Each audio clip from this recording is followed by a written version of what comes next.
Hello students, मेरा नाम है एस के वर्मा। और पिछले लेक्चर के अंदर हमने दर्पण सूत्र और आवर्धन के बारे में थोड़ा सा पढ़ा था। ठीक है, तो दर्पण सूत्र के बारे में मैंने आपको बताया था कि गोलीय दर्पण, चाहे अवतल दर्पण हो चाहे उत्तल दर्पण, जैसे ही अवतल दर्पण है, ठीक है, तो जो ध्रुव है और जो बिंब है, बिंब मतलब वस्तु, उसके बीच में जो दूरी होगी उसको बोलेंगे हम बिंब दूरी। ये है बिंब दूरी। और जो प्रतिबिंब बनेगा, मान लीजिए प्रतिबिंब यहां बना, तो प्रतिबिंब और ध्रुव के बीच में जो दूरी है यहां से लेके यहां तक, ठीक है, उसको बोलेंगे हम प्रतिबिंब दूरी।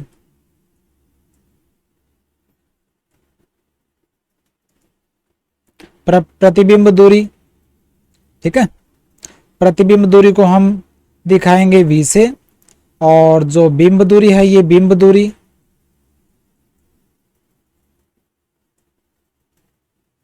उसको दिखाएंगे हम u से। मतलब बिंब की ध्रुव से दूरी है उसको बिंब दूरी बोलेंगे, और प्रतिबिंब जहां पे भी बनेगा उसकी ध्रुव से दूरी को बोलेंगे हम प्रतिबिंब दूरी, उसको v से दिखाएंगे। ठीक है, ये चीजें हमने पढ़ी थी। और दर्पण सूत्र क्या होता है, देखिए इसके बारे में मैंने पहले भी बता दिया था आपको। मुख्य फोकस और ध्रुव के बीच की दूरी, जो ध्रुव है और मुख्य फोकस, उसके बाद वक्रता केंद्र आता है, मुख्य फोकस और ध्रुव के बीच की दूरी को फोकस दूरी बोल देते हैं। तो देखिए बिंब दूरी, प्रतिबिंब दूरी और फोकस दूरी के बीच में एक संबंध है, उसको एक सूत्र से हम दिखाते हैं, उसको दर्पण सूत्र कहते हैं। और हमने पढ़ा था दर्पण सूत्र है 1/v, 1/v जमा 1/u इक्वल टू 1/f।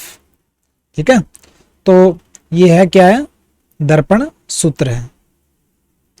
ये एक संबंध है प्रतिबिंब दूरी, बिंब दूरी और फोकस दूरी के बीच में, इसी सूत्र को हम बोलते हैं दर्पण सूत्र। और ये दर्पण सूत्र हर एक टाइप का गोलीय दर्पण हो, चाहे अवतल दर्पण हो चाहे उत्तल दर्पण हो, और किसी भी स्थिति के लिए मान्य है। मतलब बिंब चाहे अनंत पर हो, चाहे वक्रता केंद्र से परे हो, चाहे वक्रता केंद्र पर हो, चाहे वक्रता केंद्र और फोकस दूरी के बीच में हो, चाहे मुख्य फोकस के बीच में हो, चाहे मुख्य फोकस पर हो, मतलब हर एक जगह पे कहीं भी हो बिंब, तो हर एक स्थिति के लिए ये दर्पण सूत्र मान्य है। फिर आवर्धन पढ़ा था हमने। आवर्धन मतलब कोई भी गोलीय दर्पण जो बिंब है उसका प्रतिबिंब कितना बड़ा करके दिखाता है, उसको हम क्या बोलेंगे, हम गोलीय दर्पण का हम आवर्धन या मैग्निफिकेशन बोलेंगे। और स्मॉल एम, छोटे एम चिन्ह से उसको दिखाते हैं। और कैसे इसको नापते हैं,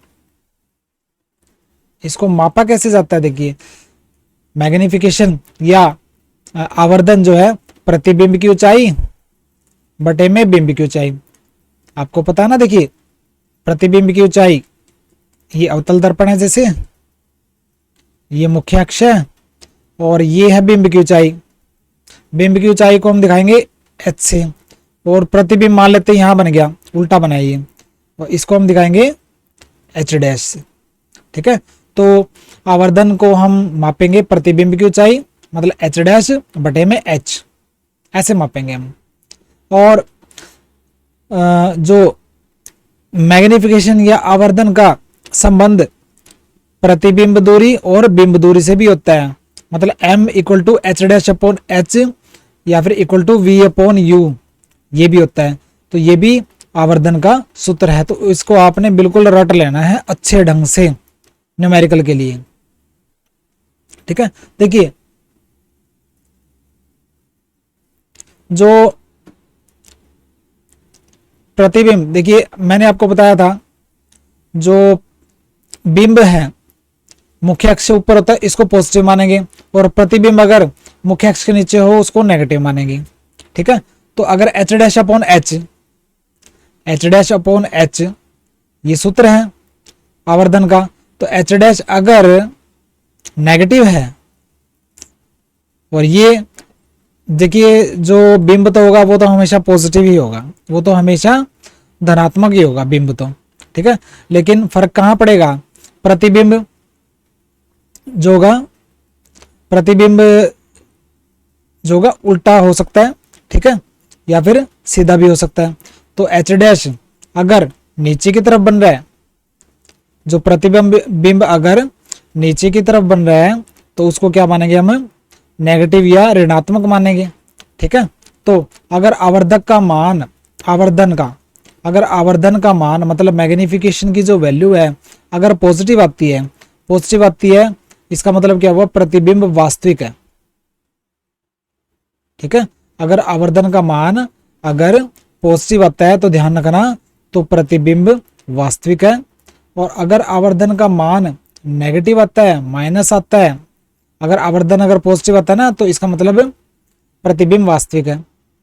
अगर आवर्धन का मान नेगेटिव आता है तो इसका मतलब प्रतिबिंब आभासी है। ये ध्यान रखना आप, मतलब किसी मैग्निफिकेशन की वैल्यू आवर्धन के मान से आप पता लगा सकते हैं कि प्रतिबिंब आभासी है या वास्तविक है। अगर वास्तविक होगा तो आवर्धन की वैल्यू जो होगी पॉजिटिव होगी, अगर आभासी होगा तो आवर्धन की वैल्यू जो है वो नेगेटिव में होगी। ये ध्यान रखना। ठीक है, उसके बाद हम पढ़ेंगे प्रकाश का। ये देखिए आधा पार्ट लगभग कंप्लीट हो गया। न्यूमेरिकल हम चैप्टर कंप्लीट होने के बाद करेंगे, सारे क्वेश्चन कंप्लीट होने के बाद करेंगे। आपने थ्योरी बिल्कुल ढंग से पढ़नी है। आप पढ़ेंगे प्रकाश का अपवर्तन। अभी तक हमने परावर्तन पढ़ा था। परावर्तन के अंदर हमने पढ़ा था कोई भी पॉलिश की हुई सतह है, जैसे ये पॉलिश की हुई सतह है और ये प्रकाश की किरण आई और उसी माध्यम में वापस मुड़ गई। ठीक है, एक ही माध्यम का जिक्र हो रहा था पहले, तो उसको परावर्तन, प्रकाश की किरण का मुड़ जाना। लेकिन अब हम पढ़ेंगे ये था परावर्तन। ठीक है, जिसमें एक ही माध्यम था। ये एक ही माध्यम है ना, मान लेते हैं हवा है और ये क्या है, दर्पण है। तो कौन सी प्रकाश की किरण दर्पण के अंदर थोड़ी गई थी, टकरा के मुड़ गई थी, तो ये परावर्तन था। अब हम पढ़ेंगे अपवर्तन।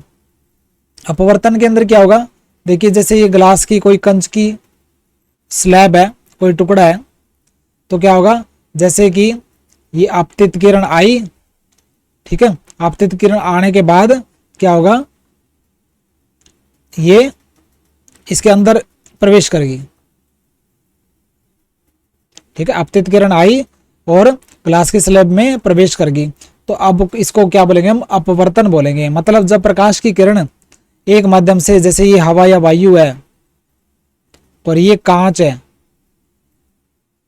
जब प्रकाश की किरण एक माध्यम से दूसरे माध्यम में प्रवेश करती है तो प्रकाश की किरण या तो अभिलंब की तरफ मुड़ जाएगी, ये अभिलंब है, ये आपतन बिंदु है, आपतन बिंदु पे ये 90 डिग्री के कोण पे ये लाइन लगा दी हमने, ये अभिलंब है, तो या तो अभिलंब की तरफ मुड़ जाएगी या अभिलंब से दूर हटेगी।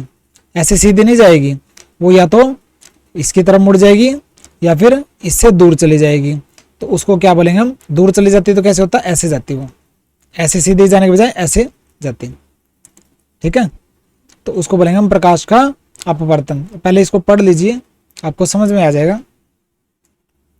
प्रकाश का अपवर्तन या रिफ्रैक्शन ऑफ लाइट, रिफ्रैक्शन, परावर्तन को बोलते हैं रिफ्लेक्शन और अपवर्तन को बोलते हैं रिफ्रैक्शन, ध्यान रखना। तो प्रकाश का अपवर्तन क्या होता है, जब प्रकाश की किरण एक माध्यम से दूसरे माध्यम में प्रवेश करती है तो वह अपने मुख्य पथ से भटक जाती है, इसे प्रकाश का अपवर्तन कहते हैं। देखिए जैसे ये कांच की कोई स्लैब है और ये आई आपतित किरण, ये आने वाली किरण है, उसको आपतित किरण ही बोल लेंगे। तो इसको क्या, कैसे जाना था, इसको ऐसे सीधा जाना था, ऐसे सीधा जाना चाहिए था, लेकिन सीधा नहीं गई। ठीक है, ये क्या हुई, ये आई जो है ये आपतन कोण है और ये आर जो है ये परावर्तन कोण है। तो देखिए इसको सीधा जाना था लेकिन ये क्या, अभिलंब की ओर मुड़ गई। ठीक है, और फिर इस पॉइंट पे टकरा गई कांच की स्लैब पे। पहले इस बिंदु को आपतन बिंदु बोलेंगे, ये आपतन बिंदु है। बिल्कुल आराम से करना है, बिल्कुल आराम से। प्रकाश की किरण आई, ये कांच की स्लैब का आपतन बिंदु यहाँ पे टकरा गई, तो इसको जाना था सीधा लेकिन सीधा नहीं गई। इस पॉइंट पे हम 90 डिग्री एंगल पर, 90 डिग्री के कोण पे एक रेखा वो कर देते हैं, इसको अभिलंब बोलेंगे। आपतन बिंदु पे ये अभिलंब है। तो देखिए ये सीधी जानी थी लेकिन ये अभिलंब की ओर मुड़ गई, ठीक है। उसके बाद फिर दूसरे बिंदु पर दूसरी जो सतह है ना कांच के स्लैब की, उसके दूसरे बिंदु पर टकराई। अब इसको कहाँ जाना था, इसको ऐसे जाना था, ऐसे आ रही थी ना ये देखिए, इसको ऐसे सीधा जाना था। लेकिन अब जैसे कांच की स्लैब से जैसे बाहर निकलती है तो ये अभिलंब से ये दूर हट गई, ये अभिलंब से क्या है, अभिलंब की तरफ मुड़ी थी, अब अभिलंब से दूर हट गई। ये कोण बड़ा हो गया ना, देखिए अभिलंब से दूर हट गई, ठीक है। तो अब ये क्या हो गया, ये भी ये आपतन कोण है और ये अपवर्तन कोण है, ठीक है। एक आपतन और अपवर्तन कोण ये है, किसके बीच में, हवा, जब प्रकाश की किरण हवा से कांच की स्लैब में प्रवेश करती है। और एक आपतन कोण आई, ये I1 और R1 मान लो, और ये I2 और R2 मान लो। कि I2 आपतन कोण है जब प्रकाश की किरण कांच की स्लैब से हवा में प्रवेश करती है, और R2 अपवर्तन कोण है जब प्रकाश की किरण कांच की स्लैब से हवा में प्रवेश करती है, ठीक है। तो देखिए जब प्रकाश की किरण एक माध्यम से जैसे हवा से कांच की स्लैब दूसरे माध्यम में प्रवेश करती है तो या तो वो अभिलंब की तरफ मुड़ जाती है या अभिलंब से दूर हट जाती है, अपने पथ से भटक जाती है। तो इसे हम क्या बोलेंगे, प्रकाश का अपवर्तन बोलेंगे। तो प्रकाश की किरण या तो अभिलंब की ओर मुड़ जाती है या फिर अभिलंब से परे चली जाती है, ठीक है। तो अगर प्रकाश की किरण, देखिए विरल माध्यम, हवा जो है विरल माध्यम है, ऐसा माध्यम, ऐसा मीडियम जिसके जो कण है ना एक दूसरे से दूर दूर हो, हवा के कण एक दूसरे से दूर दूर होते हैं, इसको विरल माध्यम बोल देते हैं, ठीक है। और जो कंच है उसके जो कण है एक दूसरे के पास पास होते हैं, इसको बोलेंगे हम सघन माध्यम, मतलब कण बिल्कुल पास पास है। तो जब प्रकाश की किरण विरल माध्यम से जैसे हवा सघन माध्यम में प्रवेश करती है जैसे पानी या कांच, तो क्या होगा, वह अभिलंब की ओर मुड़ जाती है। देखिए इसको सीधा जाना था, ये अभिलंब की ओर मुड़ गई। लेकिन जब वो सघन माध्यम से विरल माध्यम में, ये हवा है ना, ये हवा है, तो जब सघन माध्यम से विरल माध्यम में प्रवेश करती है तो ये अभिलंब, इसे सीधा जाना था लेकिन वो क्या करेगी, अभिलंब से दूर चली जाएगी। मतलब अगर विरल माध्यम से सघन माध्यम में जाएगी तो अभिलंब की ओर मुड़ेगी, अगर सघन माध्यम से विरल माध्यम की में जाएगी तो अभिलंब से दूर मुड़ेगी, ठीक है। तो जबकि प्रकाश किरण, अगर प्रकाश की किरण सघन माध्यम से विरल माध्यम में प्रवेश करती है तो वह अभिलंब से दूर मुड़ जाती है। यह प्रकाश का अपवर्तन है, ठीक है। और प्रकाश के अपवर्तन के वही नियम है, देखिए आपतित किरण और परावर्तित किरण, ठीक है। ये आपतित किरण है, ये जो किरण है ये परावर्तित किरण है, और ये अभिलंब है आपतन बिंदु पर, ये एक ही तल में होंगे। मैंने बताया था ना एक ही तल क्या होता है, ठीक है। एक ही तल, जैसे ये आपतित किरण आई, ठीक है, तो ये परावर्तित किरण आई, ऐसे ऊपर नीचे नहीं होगा, ठीक है, एक ही प्लेन में, ठीक है।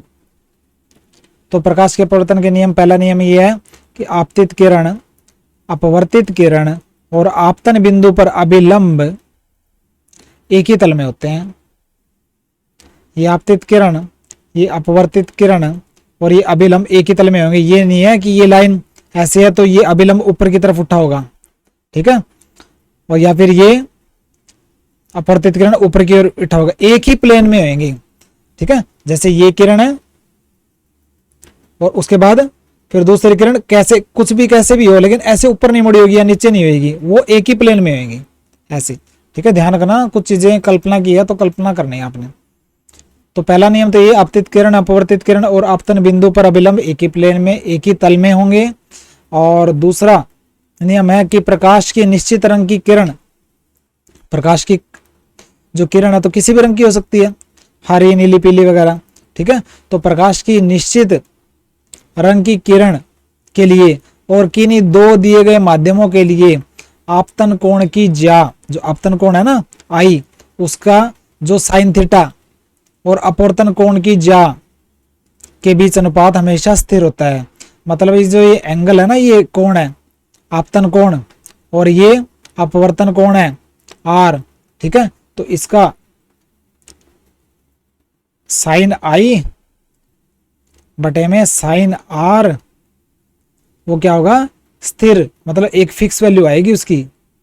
मतलब दो माध्यम अगर आपने आपको दे दिए, हवा दे दिया और एक कांच की स्लैब दे दी, और आपको एक ही किरण दे दी प्रकाश की, कोई भी रंग की किरण दे दी, तो प्रकाश की किसी खास रंग की किरण के लिए और दिए गए दो माध्यमों के लिए, ठीक है, क्या होगा, जो आपतन कोण होगा और अपवर्तन कोण होगा उनके साइन के बीच में जो अनुपात है साइन आई बटे में साइन आर हमेशा फिक्स होएगा, ठीक है, वो स्थिर अंक होगा।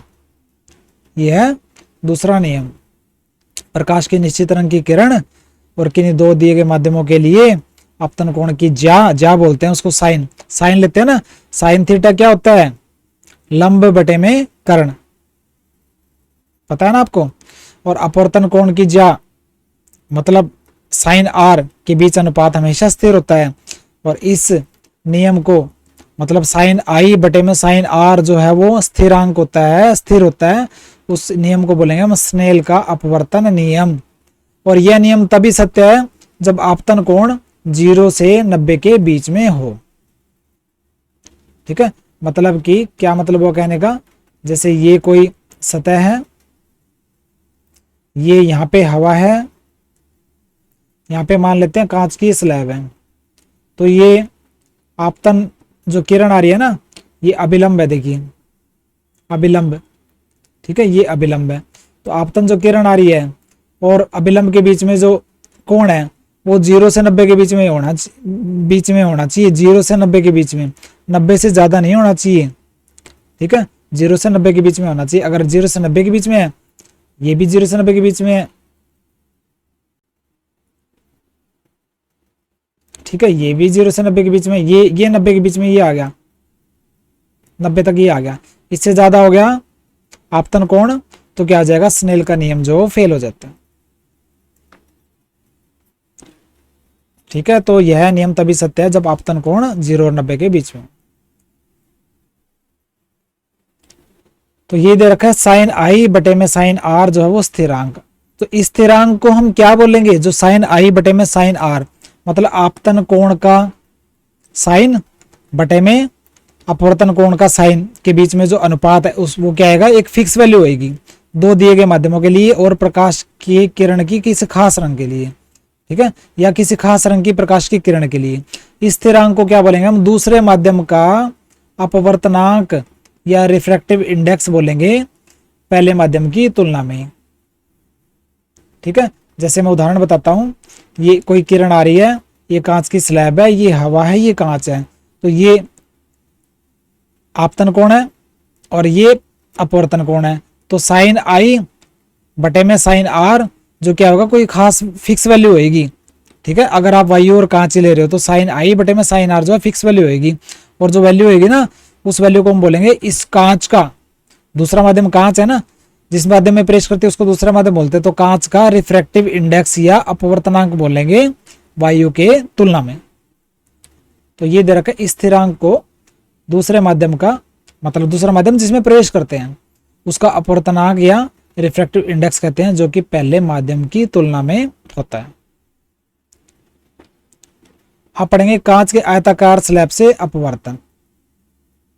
देखिए ए बी डी सी ये कांच की स्लैब है, ठीक है, ये बाहर जो है ये वायु है, बाहर यहाँ पे, ठीक है, ए बी सी डी कांच की स्लैब है और बाहर जो है वायु है। ये एक किरण आई ई ओ, ये ओ पॉइंट पर टकराई, ए बी जो सतह है ना कांच की स्लैब की, ओ पॉइंट पर टकराई, इसको जाना तो चाहिए था सीधा ऐसे, और ये एन एंड डैश ये इस आपतन बिंदु ये ओ है, एन एंड डैश जो है अभिलंब है, ठीक है। तो मैंने बताया था जब विरल माध्यम से सघन माध्यम में कोई प्रकाश की किरण प्रवेश करती है अभिलंब की ओर मुड़ जाती है तो सीधा नहीं जाएगी, वो थोड़ा सा इसकी तरफ अभिलंब की तरफ मुड़ गई, यहाँ पे टकराई, टकराने के बाद इसको जाना तो था सीधा, अब सघन से विरल माध्यम में जाएगी तो ये अभिलंब से, ये अभिलंब है एम एम डैश, ये अभिलंब है, इससे दूर चली गई। तो ठीक है, तो अब देखना है कांच के आयताकार स्लैब से अपवर्तन पढ़ना है। हम ये पढ़ेंगे कि जब कोई प्रकाश की किरण हवा से कांच की स्लैब में प्रवेश करती है तो अपवर्तन कैसे होता है। देखिए एबीडीसी आयताकार कांच की स्लैब है, एबीडीसी आयताकार कांच की स्लैब है। ईओ आपतित किरण है, ईओ आपतित किरण है, ओ जो है आपतन बिंदु है, ओ डैश अपवर्तित किरण है, ओ डैश ये अपवर्तित किरण है, और ओ डैश एच ये क्या है, निर्गत किरण। निर्गत मैंने जो किरण बाहर निकलती है, ये आने वाली किरण है, ये अपवर्तित किरण है, और ये बाहर निकलेगी किरण, इसको बोलेंगे निर्गत किरण ओ डैश एच। ठीक है, एन डैश अभिलंब है आपतन बिंदु ओ पर, और एम डैश ये भी अभिलंब है, इसको भी आपतन बिंदु ही बोलेंगे हम ओ डैश। ठीक है, एम डैश ये भी अभिलंब है। तो जब प्रकाश किरण वायु से कांच की स्लैब में प्रवेश करती है, जब प्रकाश किरण वायु से कांच की स्लैब में प्रवेश करती है तो I1 ये क्या है, आपतन कोण है, और R1 ये अपवर्तन कोण है। I1 आपतन कोण, R1 अपवर्तन कोण आएगा, ये मैं ठीक कर दूंगा, अपवर्तन आएगा, इसको मैं ठीक कर दूंगा नोट्स में। ठीक है, अपवर्तन बोलेंगे इसको, अपवर्तन कोण। अच्छा, उसके बाद जब प्रकाश की किरण कांच की स्लैब से वायु में प्रवेश करती है, जब प्रकाश की किरण ये आई, ये कांच की स्लैब में ही है, कांच की स्लैब से ये वायु में प्रवेश करती है।